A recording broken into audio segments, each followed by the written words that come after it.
একটা খুব চমৎকার হাদিস আপনাকে শোনাই আমি। সেটা হচ্ছে রাসূলুল্লাহ সাল্লাল্লাহু আলাইহি ওয়াসাল্লামের কাছে এক যুবক এসেছে। সেই যুবক এসে বলছে, ইয়া রাসূলুল্লাহ, আমার খুব জিনা করতে ইচ্ছা করে, খুব জিনা করতে ইচ্ছা করে। তো রাসূল সাল্লাল্লাহু আলাইহি ওয়াসাল্লাম তাকে দূর দূর করে তাড়িয়ে দিতে পারতেন। নবীজির আশেপাশে সাহাবীরা ছিলেন, তারা তাকে ট্রল করে তারপর হচ্ছে তাকে মেরে ধরে তাড়িয়ে দিতে পারতেন, কারণ সে একটা হারাম কাজ করতে চাচ্ছে, অনুমতি প্রার্থনা করছে। তো রাসূল সাল্লাল্লাহু আলাইহি ওয়াসাল্লাম তাকে কিছুই করলেন না, তাকে বললেন, শোনো, তুমি কাছে আসো। উনি বললেন যে, তুমি কি এটা পছন্দ করো যে তোমার মায়ের সাথে জিনা করা হোক? তখন সেই ছেলেটা বললো যে, না, এটা কিভাবে হবে, কখনো এটা হতে পারে না। তখন বলছে, তাহলে অন্য কেউ তো পছন্দ করে না যে তার মায়ের সাথে জিনা করা হোক। তার মানে এভাবে রাসূল সাল্লাল্লাহু আলাইহি ওয়াসাল্লাম পরে মা, বোন, খালা, ফুপু, বলে যে তুমি কি চাও যে তোমার ফুপুর সাথে জিনা করা হোক? সে বলছে, কখনো না, এটা হতে পারে না। তখন নবীজি বলছেন, তাহলে অন্য কেউ তো চায় না যে তার ফুপুর সাথে জিনা করা হোক, অন্য কেউ তো চায় না যে তার মেয়ের সাথে করা হোক, অন্য কেউ তো চায় না যে তার মায়ের সাথে করা হোক, অন্য কেউ তো চায় না যে তার বোনের সাথে করা হোক, ঠিক যেরকম তুমি চাও না। তাহলে আজকে যে মেয়েটাকে পর্নোগ্রাফির মধ্যে যে মেয়েটাকে দেখে আপনি একটা ফিলিংস নিচ্ছেন, ঠিক আছে না, আপনি তো চান না যে আপনার বোনকে দেখে কেউ এরকম ফিলিংস নিক। আপনি তো চান না যে আপনার মাকে দেখে, আপনার বোনকে দেখে, আপনার কন্যাকে দেখে, আপনার স্ত্রীকে দেখে কেউ এরকম ফিলিংস নিক। তারপরে আরেকজনও তো সেরকম চায় না।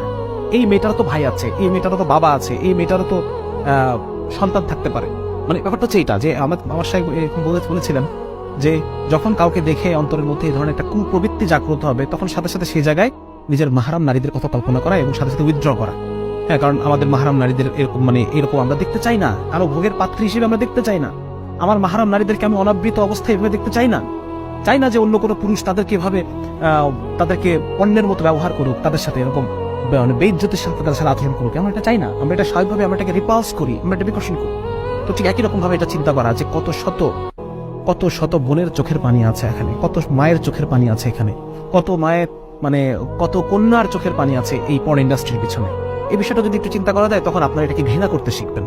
আমি জাস্ট এই তুলনাগুলো বললাম রাসূল সাল্লাল্লাহু আলাইহি ওয়াসাল্লামের হাদিসের আঙ্গিকে, যে উনি রাসূল সাল্লাল্লাহু আলাইহি ওয়াসাল্লাম আমাদের মাহরাম নারীদের সাথে তুলনা দিয়ে বুঝিয়েছেন যে জিনিসটা কতটা খারাপ, জিনিসটা কতটা অপছন্দনীয়, কতটা নিকৃষ্ট এবং গর্হিত এবং কতটা ঘৃণার্হ এই বিষয়গুলো। তো যার কারণে এইভাবে আমরা ঘৃণাটা তৈরি করতে পারি, ঠিক যেভাবে রাসূল সাল্লাল্লাহু আলাইহি ওয়াসাল্লাম ওই যুবকের অন্তরে মাহরাম নারীর সাথে তুলনা দিয়ে ঘৃণা তৈরি করে দিয়েছেন, এবং ওই যুবকের কলবের মধ্যে রাসূল সাল্লাল্লাহু আলাইহি ওয়াসাল্লাম হাত দিয়ে দোয়া করে দিয়েছেন যে আল্লাহ, একে আপনি এর কলবকে আল্লাহুম্মা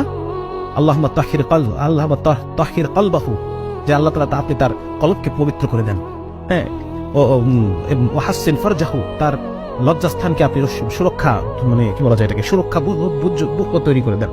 তো এটা রাসূল সাল্লাল্লাহু আলাইহি ওয়াসাল্লাম তার কাছে দোয়া করে দিয়েছেন। এবং তারপরে হাদিসের পরের অংশ, যে এরপর সেই যুবকের কাছে জিনার চেয়ে খারাপ আর কোনো কিছু ছিল না।